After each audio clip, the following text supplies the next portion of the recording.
So, welcome back to another Half and Half Scarf football podcast with me, Nick, and my mate Dom. For those who don't know, I don't know where you've been, by the way. If you don't know by now, on this episode, the Half and Half Scarf comes about because I'm a card-carrying Middlesbrough fan, home and away. I met Dom, who's also a card-carrying season ticket holder at the Riverside, at a football game over 10 years ago. But Dom's uniquely positioned because he lives in the Wirral and has had an Everton season ticket with his daughter for 25 years plus. So he's very much the evidence of a two-team supporting fan, but would not be seen dead in the Half and Half Scarf Football podcast. We're here to talk about things that we observe, things that we find interesting, funny or annoying in equal measure. And so far, we seem to be resonating with quite a few people in terms of what we are talking about. Now, we're already on episode 17, which is this episode today. And today, because we're in the international break, the second one of the season, whilst we are recording this, we are looking at our observations on the season to date and, you know, things that we've found funny, interesting, annoying, equal measure, etc. So without further ado, I'd like to introduce you to my co-host, as ever. And bear with me a second. If I did the right thing there, that would be it. Right, okay. So not the first time I've done this, episode 17. I still press the wrong buttons occasionally. So, Dom, welcome again as co-host of episode 17 of the Half and Half Scarf Football podcast. Mate, I can't believe it. Episode 17. Where's that come from? You know, episode 17. Andy, I can't believe it. There you go. Our sponsor of the I Can't Believe It's episode at the start of the show. Loving it, mate. Looking forward to this one. It's going to be a good one. Lots to talk about today. Excellent. Well, let's do our bit for the YouTube fans. Football shirt. I've got Middlesbrough's current home shirt on for this episode. I'm recording this with you on the Sunday in the middle of the international break, which means that our next game at home is on Friday night under the lights on Sky, and it's a real biggie against Ipswich. Ipswich are the team I think will still end up rising to the top and winning the championship. But Middlesbrough started really well. We've sort of hit a little bit of the buffers in the last 3 games, you know, only taking 2 points out of 9. But we'd have all taken second place and 18 points from 9 games at the start of the season. Massive game under lights. It'll be a one to judge us against a really good side and maybe turn them over if you come out the blocks. We do very well under lights usually on Sky. So I'm wearing this shirt on that basis. And you've got one that says we built this city, Everton 1878. What's that about then, Don, briefly? It's just a famous banner that we put up at Goodison, and it's, you know, often put it up at the Derby as well. It's just to highlight that we actually have built all 3 grounds in Liverpool. So we built Anfield, we built Goodison, and we've built the Hill Dickinson Stadium. Okay. So we did build this city. And yeah, it really rankles Liverpool fans. They come back with, we made this city. I'm not really sure what that means. So Okay, love it. I love just the fact that it's just a bit of a banter. Bit of friendly rivalry, and that's all it is, mate. But it's a good one, and it's true as well. Yeah. Okay. Well, let's move on to observations today. I've got a list I've shared with you in advance, and I'm just going to go through some of them quickly, and some of them will a bit more in depth. But let's talk about the first 2 first of all, very, very briefly. The international break, second one is upon us. The international break's still crap. It's still the worst thing to happen to football if you're a regular match-going football fan. And I couldn't even find a decent non-league game to go to over the weekend. So it's been a desert of football in my house. And secondly, something we've touched on before, refereeing standards and VAR are still crap from the last break to this break. I don't know if you saw the Celtic VAR handball, by the way. Unbelievably bad. So refereeing standards are still shit. International break still crap. Agree? I agree. But this is the last time this one's going to happen, isn't it? Because from next season, there's going to be a condensed and slightly extended international break in the September. So we won't see this one again after this season. Good. So they're going to cram all the internationals into, I'm not sure if it's the same amount of time or a slightly longer period. Maybe I'd be a bit worried if they're cramming them all into the same time frame. That's a lot of football for the players, bigger risk of injuries, etc. But this is the last one we'll see, mate. So fewer Good. international breaks are welcome for me in the football season. They're going to have two in the autumn instead of three, aren't they, effectively Yeah, next season? Yeah, good yeah. stuff. Okay. So my third point is it's fairly straightforward, really. Chris Wilder, he's still a prick, isn't he? What do you reckon? I mean, You really don't like him, do you? You really don't like him. he, he kicked the ball into the crowd, and people have made a big thing about it, right? First of all, he didn't smash it into the crowd. He sort of chipped it in badly, by the way. He missed. I think he was aiming for the dugout and missed it. He's a bit like their strikers, really. You know, couldn't hit a camel's arse with a banjo at the moment. So he's just a prick. There's nothing likable about the guy, unless you are involved in Sheffield United. I think this guy is the most disliked man in football, certainly at championship level and below.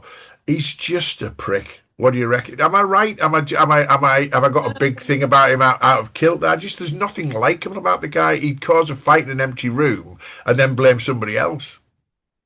I'm not as vehement as you, mate. No, I know you dislike him vehemently. I have no major opinion either way. I think he's.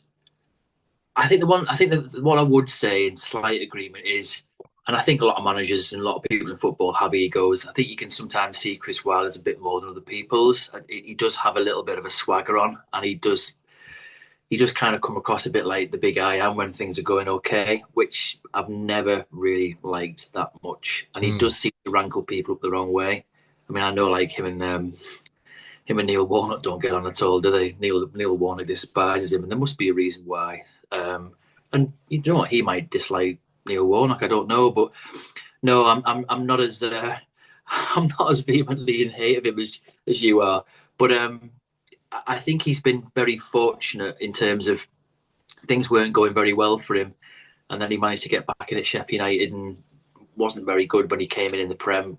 But in credit to him, he did very well last year and didn't deserve to lose his job. So he's having to kind of almost go back in again and start from scratch and get it going again. So Yeah. it created harder work for him. So yeah, that's not really his fault. And Sheffield United fans probably love him. I don't know. It'd be an interesting one, that. Sheffield United fans, anyone who listens, tell us what you think. What do you think of him? He's done right, and done well for your club. But I think his days of where he was coming up the ladder and getting to Sheffield United the first time round, I'm not quite sure that would happen again anywhere else outside of Sheffield United in terms of his success as a manager moving forward. Okay, I think one of the reasons, it might not be the only reason that him and Warnock don't get on, is when he replaced Neil Warnock at Middlesbrough, he refused to use the name Neil Warnock. He referred to him as the previous manager, the previous Yeah. manager, the previous manager, which Warnock saw as disrespectful. But I think that might have been from an earlier feud anyway. And there's obviously a lot of Sheffield United history between the two. But let's move on from my views on Mr. Wilder. They won't change. Let's talk about something that's happened twice in between the last international break and this one, okay? Both of which the people involved knew what was going to happen as a direct result of what they did, but yellow cards and red cards for goal celebrations. Ekitike, yellow card, took his shirt off, got a second yellow, got sent off for Liverpool. He knew in advance that you take your shirt off, you get a yellow card. But Maresca, Chelsea manager, they scored a last minute winner from a young kid who's seen as a future superstar, scores his first debut goal for Chelsea to beat the reigning champions 2-1 at their place, and he ran down the touchline like Mourinho did all those years ago at Old Trafford, and because he came out of his technical area, he gets sent off for that. Now, I just think the game's gone when celebrating a goal, which is what football is about, is penalised. I've never agreed with the taking your shirt off and getting the yellow card for that. I think that's just to heat the moment. Why not let them do that?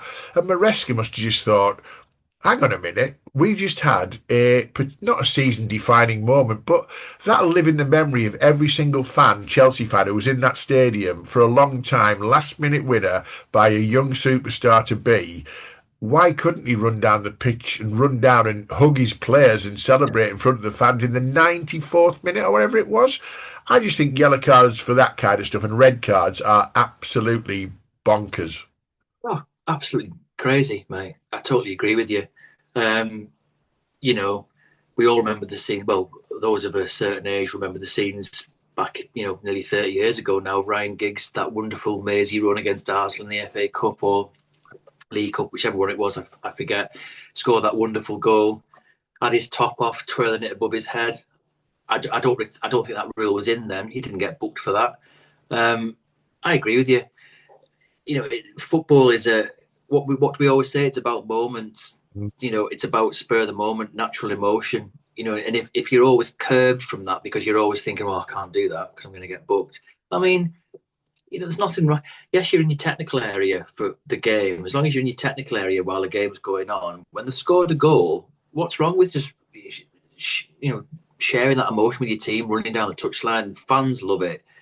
Footballers, yes, I agree with you. They know in advance. So it was silly of him to do it, knowing that he was going to get a second yellow and get sent off. So I can see why his teammates and his manager were frustrated. But to the point you're making, it should never be a rule in the first place. Yeah. Again, it's just taking some of the spontaneity and the fun out of the game. What's wrong with taking your shirt off? For the love of God, it doesn't mean anything. Takes his shirt off for a second and puts it back on. Fine. I think what's wrong with that? Ekitike as well, mad as it was, he's looking at fighting for a place with Isak, isn't he? And well, maybe they'll accommodate both of them, but he let Isak come straight in the next game when Ekitike was at the holder of the shirt. So he's actually put himself in jeopardy in terms of getting back into the front line at Liverpool by getting a booking, which meant to a sending off. So, yes, he knew the rules in advance, but the rules are wrong. But I've got a question for you as an Everton fan, by the way. The next one is... Keenan Dewsbury-Hall is the first player in the Premier League to accumulate 5 yellows and therefore get a one-match ban under the regulations of, accumulation, etc. Keenan Dewsbury-Hall, 5 yellow cards. He's not really Roy Keane, is he? The enforcer, Keenan Dewsbury-Hall. How's that happened? Well, the first 3 games were bang on. It's funny because, again, and as you know, and listeners, I really like The Athletic. I love it a lot. Really good journalists, good articles. And they did an article on it, analysing each of the bookings and were they valid. And I already knew the answer to this because I'd discussed it with my mates and gone through it. Anyway, the first 3 were nailed on. First 3 games, first 3 bookings, you can't argue with any of them, and he didn't. And he would have held his hands up and said, "Yeah, that's fair enough." Well, can I just ask, was he late into a challenge, that kind of thing? It was, late into a challenge or deliberately holding a player back, okay. That kind of thing, shirt holding or a crunching tackle. Yeah. Whichever way you looked at it, all 3 of those, they were fair and no one had any argument with any of them. Where it starts to get silly is the last 2. So the first one is taking an early free kick against Liverpool. Well, come on. That's just, that's nonsense. That we're a goal behind. We're trying to get back into the game, and you want to get the game moving. So, how you retrospectively other referees go in and say, "Well, what do you think? Did the referee make the right call?" And everyone said it's really harsh, and you wouldn't give a booking for it. So the only thing we can think of is that the referee told him to wait for whatever reason. But even then, is it a bookable offence? It's pedantic at best, isn't it? Yeah, it's pedantic. And I also think sometimes, and maybe these referees probably don't realise, and perhaps they don't care, and that's not their job to care because they're just in the moment of what that game is. But maybe they should be mindful of actually thinking, well, he's already on 3 here. And is that really a bookable offence to make it 4? And the 5th one against West Ham was just a nonsense. He got booked because the referee thought he'd followed through and caught Walker Peters. It was a fair challenge. He won the ball. It's just his foot was slightly up, and I think he caught him slightly. But it wasn't a deliberate challenge. His foot was up because the ball was up in the air, and he won the ball. It doesn't help that Walker Peters goes down rolling around like they all do. Yeah. Oh my, look at me! He's taken my leg off, and the referee didn't have a good view of it either. And it was just straight out with his card. And in retrospective, they come out again and said, "Oh, it's not a yellow card." It's like that's just not good enough because he's a key player for us, and then he misses a key match. And he missed the Palace game. Well, we ended up winning the Palace game, and we were fabulous second half. I mean, we should, Crystal Palace should have been out of sight. They should have been about 3 or 4-0 up. Let's face it. We're all realistic here, and they looked tired second half. They'd played in Europe in the week, and they were fabulous for the first half and first bit of the second half. But we just weren't there first half. Second half, we were amazing, and we managed to win the game. But we were a bit like, that's a key player missing. Luckily, it went in our favour. We were okay, but yeah, he's not normally got set a precedent for that. He's sometimes had 5 or 6 yellow cards in a season, not the first 5 games.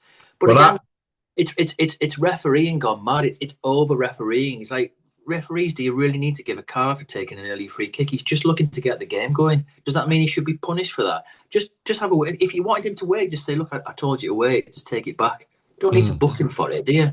No. Here's the thing. Between now and the next international break, I'm going to be watching Keenan Dewsbury Hall as the enforcer that I didn't know he was really, and seeing what kind of level of tackles. Is he Roy Keane or no.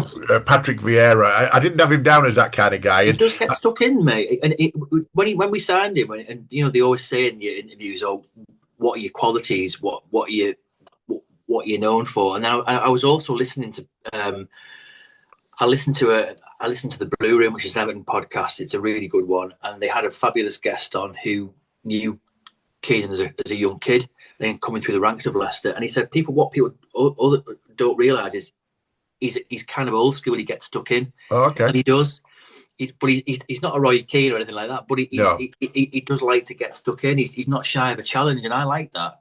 It's a contact sport, as we keep saying, mate. I'll watch out for him between now and the next international break. Okay, yeah. Couple more things. These two are linked. The fixture gods that we talked about in one of the earlier podcasts, which are really, really random and really annoying. Middlesbrough are away at Southampton and Portsmouth on consecutive weekends. 1,254 miles from Middlesbrough to both and return across both games. And we sold out both away allocations, which is brilliant. But the outcome of that was Rob Edwards sent a letter to the travelling fans who went to both games to say thank you, we value your support. Now, I know that's a PR stunt, and I know it was probably done by the marketing team, and Rob Edwards is nowhere near the idea potentially, or it might have been his idea, because you know what, he comes across as a guy who really values the connection with the fans. But all I'd say is, and this isn't about being Boro or Everton podcast based, but 2 away games in 2 consecutive weekends from the northeast to the south coast. And I did Portsmouth with my son Rob and a couple of friends for that weekend. Drove through Storm Amy to get there and whatever. An hour and a half to get out of Portsmouth and a 6-hour drive to get back, to lose 1-0. What I would say is it's a great gesture by the club or Rob Edwards to thank the fans, particularly for those 2 away trips. But the other thing I'd say is, I've never been to Fratton Park before. What a great stadium, really nice fans, but their pies are awesome. You love a pie, Dom, I know you do. The Fratton Park pie, steak and ale, tremendous. So what's your view on a club thanking the away fans for going the extra mile, and obviously selling out 2 away ends on the south coast 2 weekends in a row is pretty impressive, I think.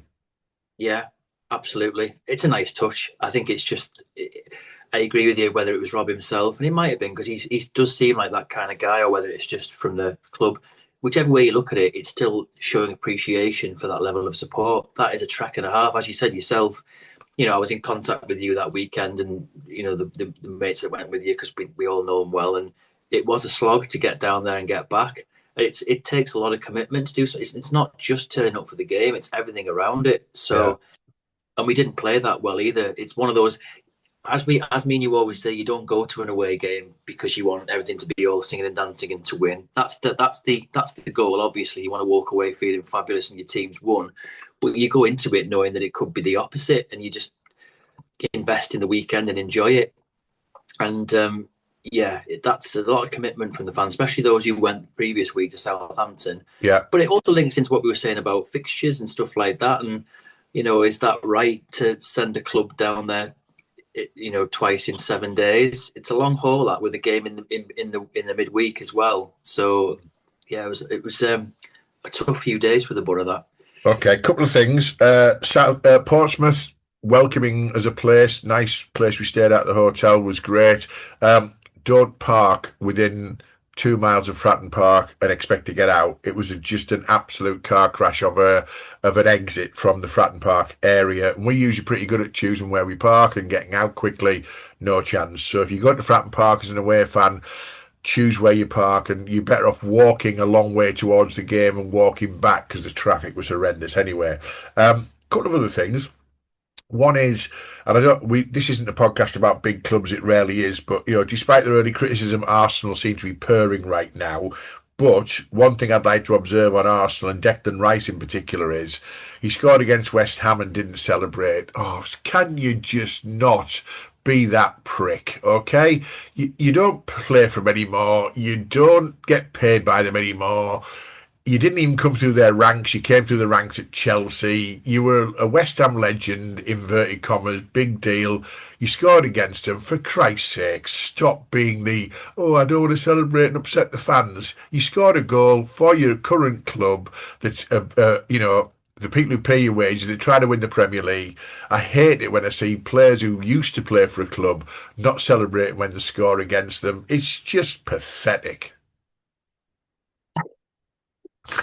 I I don't mind it. I think it shows a level of respect. I get it for the players where they were very well invested in that previous team, and he was. Yes, he didn't come through their ranks. He came through at Chelsea, but West Ham gave him his start. They gave him, first team football. He was there. He grew through to being their captain. Won that trophy. You could see how much he loves the club. And hang on, didn't love me enough to stay there when 100 million quid came his way, did it? No, but I think he was always going to move on, and rightly so. I have no objection to players who've given their all for a club moving on. I've seen it many a time, Middlesbrough and Everton. Hang on, Dom. I've no issue with that at all. And Declan Rice was right to move on. It's the bit of the legacy bit that gets me. Right, but for some players who do it, depending on what their relationship was like with their old team, some do celebrate and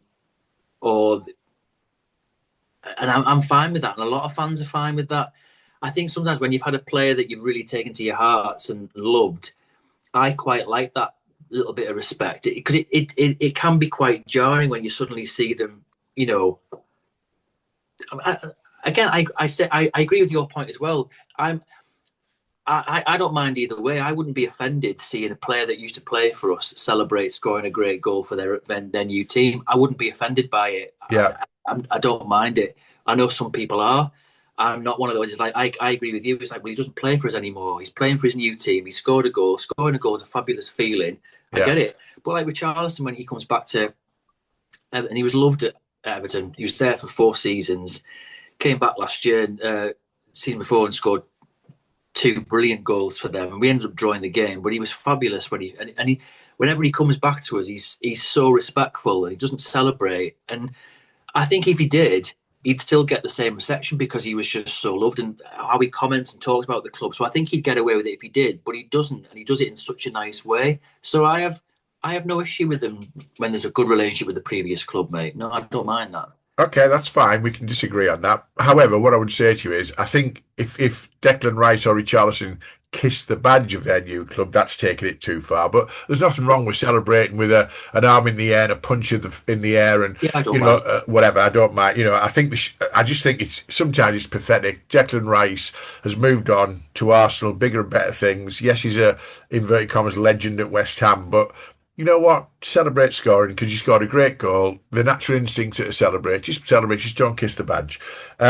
I've also got here an observation on the Championship and a little bit on the Premier League, really, about great goals. Now, there's been some bangers this season so far. And in the Championship, I reckon Jadon Philogene and Abdul Fatawu are going for their own goal of the season competition. Yeah. Philogene scored three at least, I think, off the top man, maybe even four. Absolute belters. I'm worried about him on Friday night at the Riverside, by the way. I'm hoping either A, he's got a bit of a muscle strain, or B, he's not available for some reason. Because if you give him the ball 30 yards out, he's like prime Iron Robin, isn't he? You know it's going to come. You know he's going to cut in. You know he's going to go in the top bins. He's been sensational. Fatawu's absolutely rocketed a couple in the top corner as well. So they're going for their own goal of the season competition in the Championship. And Caicedo, I'm not being funny. Where's his foot come from? He's hammered two or three absolute worldies this season. He's not known for his goal scoring. So, what's your view on bangers and 30-yard top binners and the same players seem to be doing it and no one seems to be able to stop them? I'm loving it. That's what football is all about. It's nothing better than seeing a goal top bin. You just don't want it to be against you, do you? You obviously want to be the fan of the club, of the player that's doing it. But yeah, good players, all of them. Fatawu, I think Everton were trying to get him in pre-season, but Leicester wanted too much. And it just wasn't a deal that happened. I like him. I think he's one of the reasons why they're doing well, obviously. Yeah. They've got some good, strong players. Yeah, Philogene's just lighting up the Championship, isn't he? He's looking like he's going to go from strength to strength. And I think he's going to be a big... Like you were saying, you think Ipswich will be there and win it. I'm not. I'm still... Jury's still out, I think, on Ipswich, but they are getting stronger. And I think if they do end up rising to the top and staying there, he's going to be a key reason as to why. Yeah. Some players look at Iron. Well, you use a good example there. And I'm not saying they're in the same class as that, but Iron Robin in his pomp. I mean, players knew what he was going to do, and he still did it. And that's more about how good a player they are. That players know what they're going to do, and they've kind of done all this probably stuff in training about how to combat him, and he still manages to do it. And that's just good players doing what they do. Long way to continue. I'm with you though. I just hope he doesn't do it on Friday night at the Riverside, because we could really do without a Tonkin at home. We want to get back on track, don't we, mate? Yeah. Well, the reality is Ipswich have sold out their away allocation and an extra allocation. So that's hats off to them on a Friday night coming up from Suffolk to the Riverside.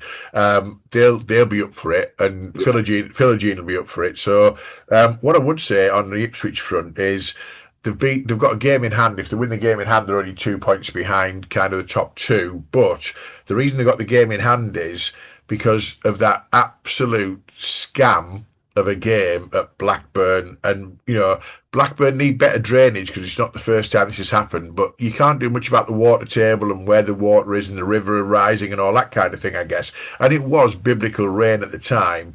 But what's your view? I find it hard to say what I think is the right solution.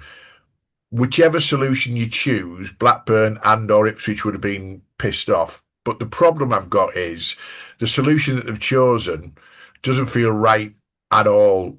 Replay the entire game, 80 minutes, down to 10 men, 1-0 down. I know they could say, well, there's 15 minutes left by the time you add on the usual 5 minutes at the end, and anything can happen in that 15 minutes. I don't know what the right answer is, Dom. My view would be, whatever you do, you're setting a precedent. If you set a precedent, that creates a problem. So I think they've probably taken the only course of action that doesn't set a precedent for teams trying to get games abandoned after 80 minutes for all sorts of nefarious reasons. I think there's an element of that, and they do take every game-by-game decision on an individual basis, apparently. But I don't know what your views are on that whole Ipswich 1-0 down, 10 men getting beat and abandoned. Because I reckon Ipswich will absolutely dick Blackburn in that rearranged fixture, because they just will. You just know they will. And Blackburn are in trouble at the bottom, and Ipswich will probably take 3 points towards their inevitable rise in the league, as far as I can see. What's your view on that whole scenario? So, I've seen a lot of comments on this, because I'm always generally interested in what people throw in, and ex-referees and stuff have come in on this one and weighed in. And, someone put the point across, and it was a good one, of saying, well, I thought after 65, 70 minutes, if a game was abandoned, it went in the favour of whatever the score was, if it was a draw or a win or whatever, and that was it, and the game was decided. And I think it was Keith Hackett came up and said, well, that's just in the lower leagues. The rule is the game is replayed. That's the fairest thing to do. And I'm like, no, I don't agree with that. That's just a blinkered view of saying, well, that's the rule, therefore let's do it. I don't agree. I think it's ridiculous. For me, my view on this would be pure and simple. You play the last 10 minutes out behind closed doors, let them get on with it. Why on earth should Ipswich benefit? Let's be truthful about this. The team it favours heavily here is Ipswich. Yeah. They'll be more than happy to replay that game. 1-0 down with 10 minutes to go. The man sent off. They were nowhere near looking like winning that game or even getting a draw out of it. So they'll be really happy about it. Yeah. And I don't know as well whether fans are having to buy new tickets for that game because they'd already, watched 80 minutes of the last one, or whether I never thought of that actually. I never thought were your tickets. I don't know if the fans who went to that one basically get a free fixture, or is it oh no, you've already watched 80 minutes of that. If you want to come along again, you have to pay again. It just feels again a little bit like let's make some money out of this. It's a money generator, and we'll stick it on the TV. Maybe I don't know if that is part of what's going on. It just seems wrong. If there was problems on the pitch and problems with drainage, should that decision have not been made sooner?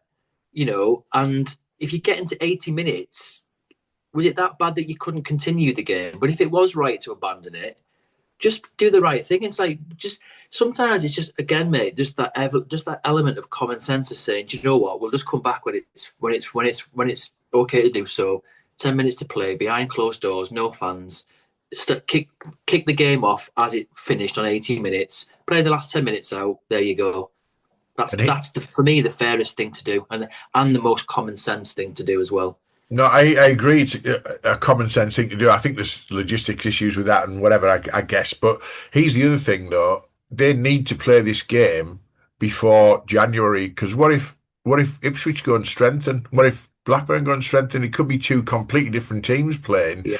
After the transfer window, so it's got to be played for me if they're going to do it and rearrange it before January. Now, we've got a lot of Saturday Tuesdays between now and then, so when do they play the game? Otherwise, it's an unfair advantage again to a team like Ipswich. You've got limitless sort of funds for, if they find the need to strengthen in January and they bring in, 2 or 3 superstars, they're playing that game. There's all sorts of, there's no right or wrong for me. It's hard to get it right, but I do see the idea of a 10-minute play behind closed doors, play it to a conclusion, get on with it, because the precedents elsewhere are all over the place. So we don't like it. We don't like the fact that Blackburn have got crap drainage because it's not the first time they've done that.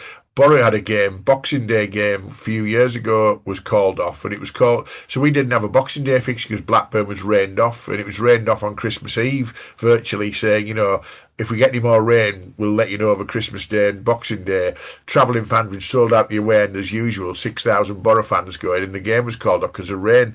Blackburn, get it sorted. You used to be a Premier League champions, for Christ's sake. You must be able to sort some drainage out. Anyway, next thing on my list, between the last international break and this one, we've had the Ballon d'Or, don't we? We've had the Ballon d'Or. Here's a question. Who gives a shit? Couldn't care less. I'm not interested in it at all. Honestly, on any level. I think that's my only input on it, mate. I couldn't care less. I couldn't care less. Right, I asked the question, who cares? I don't, you don't. Let's move on. The Ballon d'Or, just a complete vanity exercise for, again, sponsors and the likes. And, was Dembele the best player in Europe or in the world? I don't think he was really, but, he had a good season, but he wasn't exceptionally any better than a Harry Kane or anybody else. Yeah. Harry Kane came 14th, apparently. Not that I care, but there are 13 people who had better seasons than Harry Kane last year. I don't think there were, but anyway, let's move on. And this is what I said there's nothing else to say. I think that's a bit of a bugbear for me. It's like, this is a player that until he went to Bayern was banging in over 30 goals a season for a very average Tottenham Hotspur, and he'd do it season in, season out, and he's doing it for Bayern, and his work rate for the team. You're telling me he's 14th best player in the world? Give me a break. He's way higher than that. So, I think that just shows a slight flaw in how these things are And let's face it, when Messi and Ronaldo were in the pomp, it was just them every single year. Yeah, And yeah, they were exceptionally fantastic, fabulous players, but there was equally other players doing equally wonderful things. And there was years Messi won when there was players doing way better things than he were doing for their yeah. teams. So again, vanity exercise. Don't really see the benefit of it. No interest whatsoever. Let's move on from the Ballon d'Or. Let's talk about surprise packages, okay? Now, I'm not going to say they're a surprise package. I'm going to give some credit to Coventry in the Championship, right? They're not a surprise package. They're a really good, sort of well-balanced squad. They've got a really good first 11.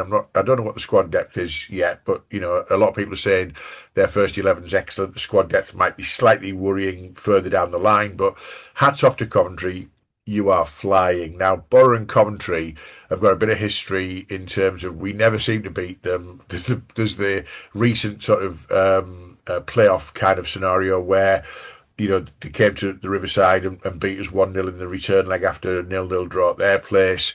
They've got a curse over us, a hex over us, but I don't hate them as a result of that. I think I'm looking at them going, hats off. They're lighting up the Championship. They're scoring goals for fun. Yeah, there's an argument that says they haven't played that many, inverted commas, top teams yet, as you would call them.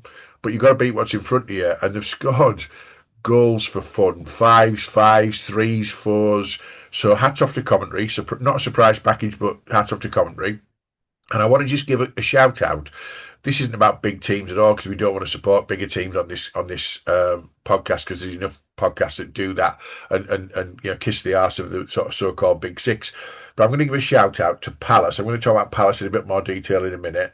Palace, Bournemouth, Sunderland in the Premier League. Our own Boro in the Championship, exceeding expectations. I said 10th or 12th at the start of the season. We might still end up 10th or 12th, but, 2 points a game, 18 points from 9 games, fantastic. But also Preston and Stoke doing way above expectations at this early stage of the season. But further down the league pyramid, you got Stevenage and Bradford City in League One. I don't think anyone had Stevenage as favourites for being top of the league, and Bradford have been sensational. Come on a promotion from League Two, and they've been top of the league and they're still second in League One. So well done, Bradford City. And on a localised level for a friend of the family, my son's girlfriend, she's from that area. Grimsby are exceeding expectations. They've had their best start since, I do believe, 1994 or something in terms of the points they've accumulated in League Two. So I think it's fair to say this season so far there's been quite a lot of levelling out in all sorts of divisions against expectations. Parachute payment teams are not dominating the Championship. Luton are not, smashing it in League One. And the teams who, went down from League One to League Two are not necessarily dominating those divisions. And I'd just say, hats off to those surprise packages. Long may it continue. I completely agree. Feels like this season more than any, there's been a bit more parity, hasn't there? It's quite refreshing that nothing's being governed by the teams that come down from the Prem, and then the knock-on effect of those that go down from the Champ to League One. I completely agree. It's been a really refreshing start to the season from all those clubs. I echo everything you've said. It's brilliant for those clubs, brilliant for the fans of those clubs, and it's good from a neutral perspective watching the games and seeing the highlights and seeing how it's been playing out. I'm really, really enjoying it. Quick point on Coventry. Yeah, they're looking really good. Just how the amount of goals they're scoring, just the confidence they've got, playing some really good football. Not sure how long they'll be able to sustain it for, but long may it continue. Yeah, you want more teams in and around the mix, and I'm wishing them well. I really like Frank Lampard as well. I've said this before in a previous pod. He wasn't great for Everton, but I think he's a talented coach. I admire the fact that he's got back in and Scott stuck in lower down the league and gone in at Coventry, and very likable guy. So he's doing really well there as well. Good stuff. Grimsby, I know. I'm really pleased for Grimsby. They were a classic kind of second division team, weren't they? Going back in the 80s, they were always kind of like up there and had some good players. And I remember Paul Wilkinson starting his career there at Grimsby Town, and it's great to see them doing well. In that neck of the woods, in that corner of the world. And we always say, don't we? It's these areas need their football teams, and Mm. it's fantastic when the teams do well, and it has a resounding positive effect on the whole community. And that's exactly what all of these clubs are doing. Stevenage, I didn't expect. That's a No, great one. That I'm really loving what they're doing, because I don't think maybe it's not even they will have expected the start they've had. no. But it's just brilliant to watch, mate. From a neutral's perspective, I'm loving it, and I mean, me and you are very similar. I really enjoy watching all those games. I love going through the divisions and watching I'll watch football anywhere, but Yeah. it's just feels more raw and tribal as the more you go down the leagues. I love it. Well, even as a Boro fan, I'm loving that Sunderland are competitive in the Premier League, and Agreed. to a certain extent, Leeds are. But I can't really give any love to Leeds. It's just not in me to do so. But Sunderland, particularly, Yeah, are showing that if you get it right, and I know they spent a lot of money, but if you get it right, you may well not be a guaranteed bottom three, and that gives us all hope going forward, whether it's Coventry, Boro, Preston, Stoke, or the usual parachute payment teams coming up. I mentioned Palace earlier, just to let you half and half scarf bullshit. I'd never support another team, right? But if I was going to pick a team who I would love to respect and like, it at the moment it would be Crystal Palace. They've impressed me on and off the pitch this season, no end. Okay, yes, they won the FA Cup, brilliant to see. They won the Charity Shield or whatever they call it these days. When they beat Liverpool in that's on the field, but actually they went 18 and 19 games unbeaten in the Premier League. And this is inverted commas. I don't mean to be patronising little Crystal Palace compared to your big clubs, Palace who traditionally finish sort of 12th, etc. But also, off the pitch, they're the first club to open a dedicated support centre for players that have been released from their academy, and they want to limit the risk of mental health issues for those released young players. A 3-year aftercare package to support the academy players to make a life outside of football. That outside of football, outside of the what's happening on the pitch, they seem like a brilliantly well-run club. Their fans always look to me like they're really up for it. It's a great place to go with the energy and the atmosphere. But off the pitch, they're doing the right thing. So I'm going to take this opportunity to say, as a complete neutral and no skin in the game, hats off to Crystal Palace, and I hope you win the Europa Conference League to cement the fact that you are doing some great stuff. I completely agree. I echo that wholeheartedly. Obviously last week Everton played him. I wanted Everton to win, and we did. We managed to get that over the line, but they could have been out of sight in that game, and should have been. They should have been probably 3-0 up and then some. But outside of that, I want them to go back on the winning streak and start all over again, because they are great to watch. They do the simple things really well. I mean, we were terrible in midfield in that first half, and we scared them so much, but they just punished us all the way through. I mean, Adam Wharton is a Rolls Royce of a player. Jack Grealish got man of the match. And credit to Jack. He just said, "I don't know why you're giving it to me. You should be giving it to Adam Wharton." He was player of the match, and he was fantastic. Just when you watch him, he's got this real kind of like. He almost kind of just walks around the pitch really awkwardly and has this kind of the way his gait and stuff. But then he gets the ball and he just pings it straight off. He knows exactly where they're putting it. Confident, great players, really skillful. They just look like they ran out of legs against us last week. That's what European football gives you, where you just seem a bit tired, and almost classic football, isn't it? If you don't take your chances, if they'd been 3-0 up, the game would have been done.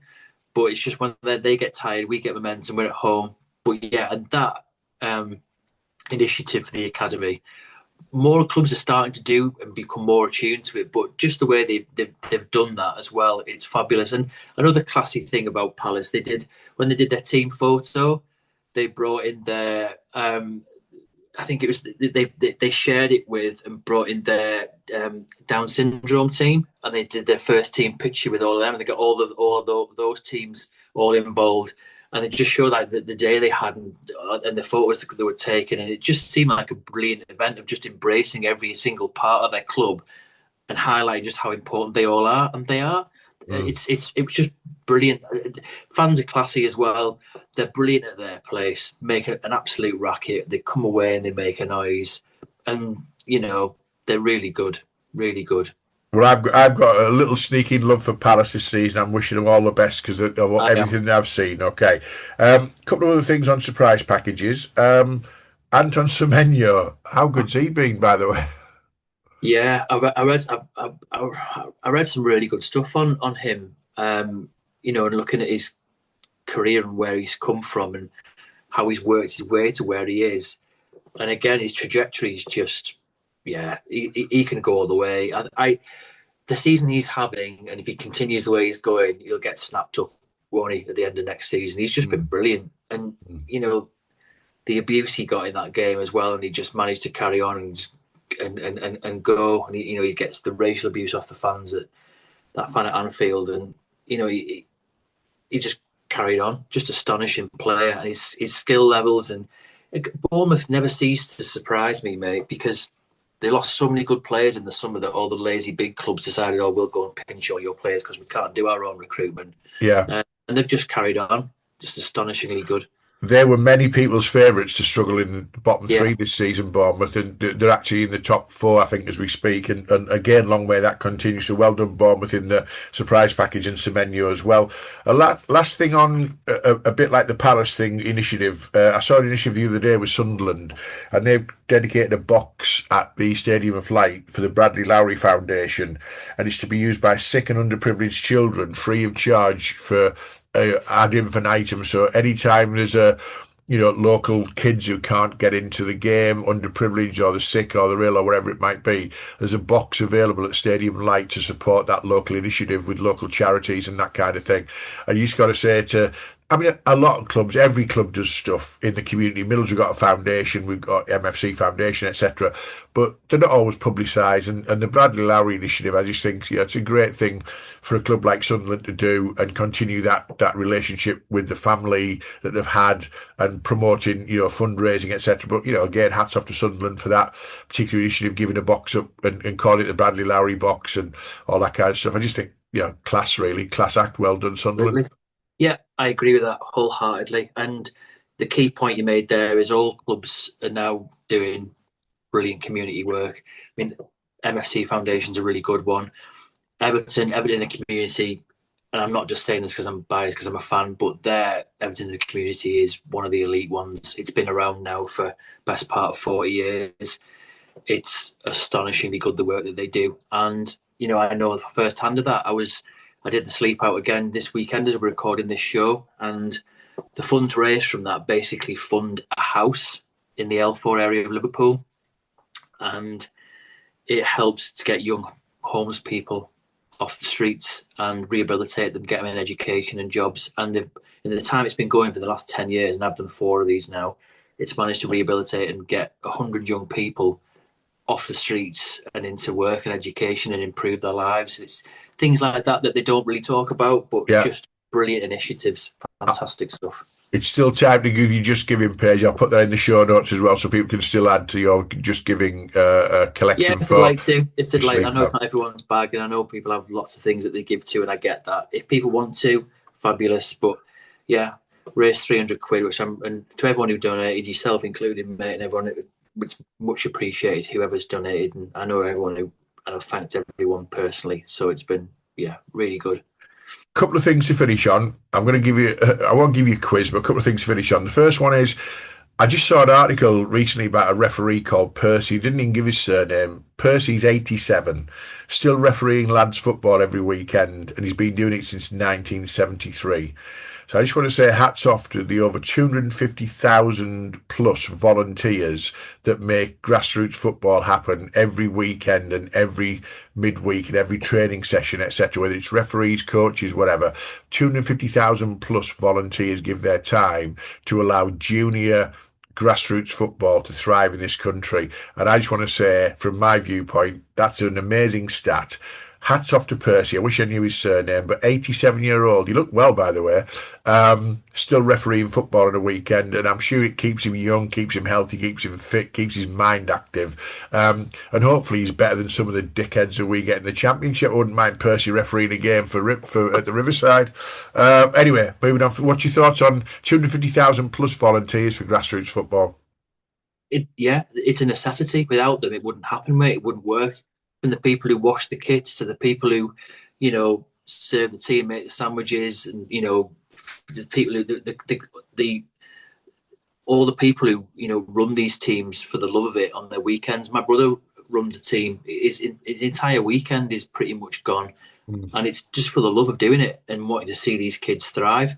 And whenever I'm up in the area and they've got a game, and I'll go and watch them, and it's wonderful to see, and it's all done from the love of people who, the referee, the referees turn up, the linos, the coaches, everything about it is all done for the love of supporting these kids play, and without them, it just wouldn't happen. It's as pure and simple as that. Excellent. Hats off to those. I'll finish with, it's not a quiz, it's just an observation. Watford are at it again, okay? So they've just sacked Paolo Pezzolano after 8 games. Apparently, he did well because he fell out with almost every single player and almost every single backroom member of staff. So he was clearly the right choice for them. But I just looked at the stats, right?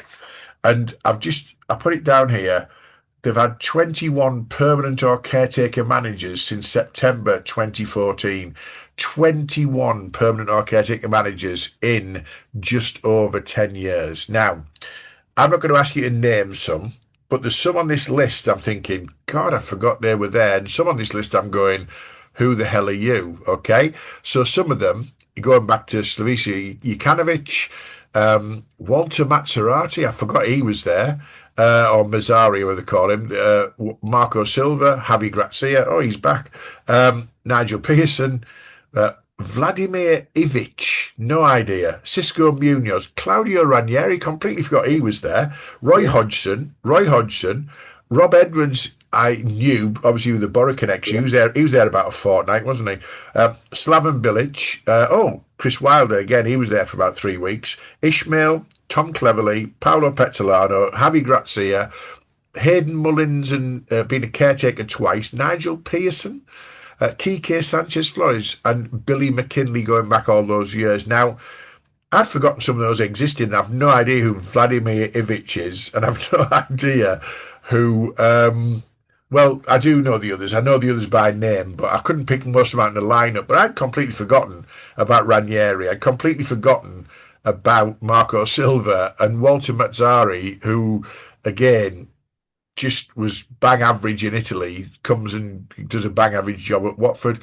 Let's just finish with it's just a shower of shit, isn't it, really, Watford as a club when it comes to that, really? Yeah, I feel sorry for the fans. We touched on it in a recent pod about something else, and it's like, I think it might have been about the managerial merry-go-round, and yeah, what on earth are Watford doing? They don't know what they're doing, that's the thing. And I don't think, the thing is, mate, I actually don't think they care too much. It's almost like, oh yeah, we're sick of him, let's just bring someone else in. And they don't really seem to have any care in terms of who they bring in and what value they hold. The one of late who's really resonated, who seems to have actually cared and they could have invested in, is Tom Cleverley. And they still think, oh, you're not good enough, we'll get rid of you. Yeah. Why don't you just build something around someone and give them the time? I don't understand it. I don't get it at all. It must be soul destroying for the fans. Well, now they've got Xavi Garcia coming back, I think that puts on notice all these other people, because they've run out of managers now, so they're going back to the previous managers. So whoever Vladimir Ivic is, Cisco Munoz, Slaven Bilic, Marco Silva, he won't be going, Walter Mazzari, etc. They'll be on notice saying, well, when Xavi Garcia gets sacked inevitably after January, it must be my turn again, because they've run out of other managers to appoint. So absolute joke of a club when it comes to their managerial kind of approach. And but surely it comes to the point where, really credible managers would have no interest in going there, because unless you're in it solely because you fully hope to get sacked quickly and walk away with a nice bit of money because you've negotiated in your contract of, whatever your terms are. And I don't think most managers would go into it like that. Surely, I'd like to think they wouldn't. So any credible manager is never going to go there, because they're just like, well, I'm not going to have time to work. I'll be lucky if I get 8 games and I'll be gone. So why would I even invest my time? And so they're doing themselves a disservice, aren't they? So why would you go twice then if you have Garcia? Anyway, on that basis, mate, let's leave that. Lots of observation on the season today. We'll put some more observations together for the last international break before Christmas when that comes round in November. Again, your thoughts or comments. You know, some of these things are plaudits and pats on the back and observations. Some of them are just things that just, you know, make us either laugh or get annoyed or whatever. But either way, I hope you've enjoyed this episode. Thanks again, Dom. I'm just going to share the out screens for those who watch this on YouTube and just share with you kind of what's next, shall we say. The next episode, on episode 18, we're hopeful of having this very special episode that we're going to have two guests on. We're going to have a guest on who's a travelling fan who goes to home and away games and travels a hell of a distance to get to home games alone, let alone most of the away games. But also we're going to look at an overseas fan club.